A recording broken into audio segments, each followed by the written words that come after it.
ताज्या बातम्यांसाठी महान करेला सबस्क्राइब करा आणि बेल आयकॉनला क्लिक करा। घराला आग लागून नुकसान झालेल्या कुटुंबाला योगेंद्र थोरात यांची मदत। इतर समाजाने देखील आर्थिक मदत देण्याचं केलं आवाहन।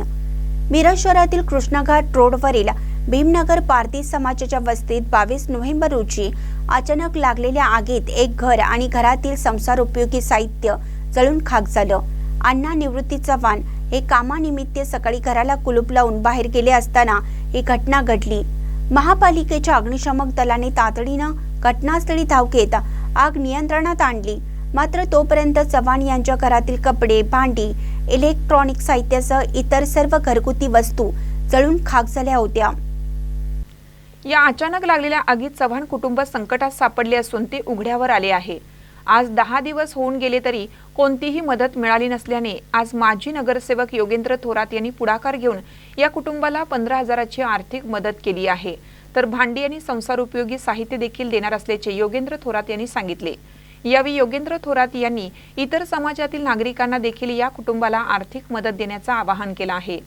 या प्रसंगी सामाजिक कार्यकर्त्या रिजवाना भाभी शेख आणि सुनील गवळी हे उपस्थित होते।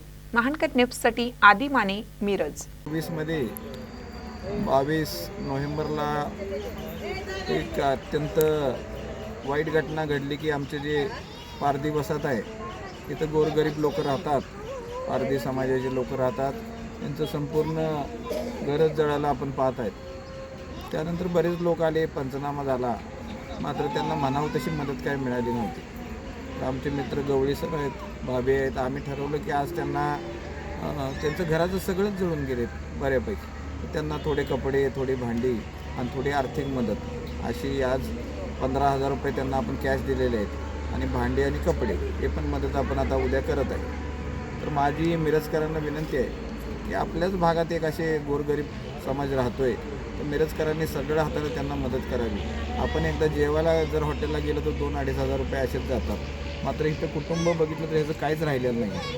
तुम्ही बघितलं तर त्यांची भांडी नाहीत, कपडे नाही, मुलांची पुस्तकं नाही आहेत, दप्तर नाही आहेत। तर आज आम्ही आमच्याकडनं तरी मदत केलेली आहे। आपण हे सर्वांना माझं आव्हान आहे की या पारधी समाजातल्या या कुटुंबाला आणि या दुसऱ्या मुलांना आपण थोडी आर्थिक मदत करावी।